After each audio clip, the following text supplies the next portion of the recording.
பிடித்து மின்னலை பிடித்து மேகத்தில் துடைத்து பெண் என்று படைத்து வீதியில் விட்டு விட்டான்.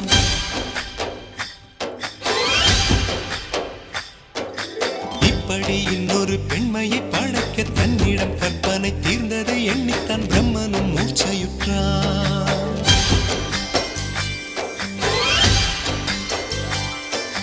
மின்னலை பிடித்து மின்னலை பிடி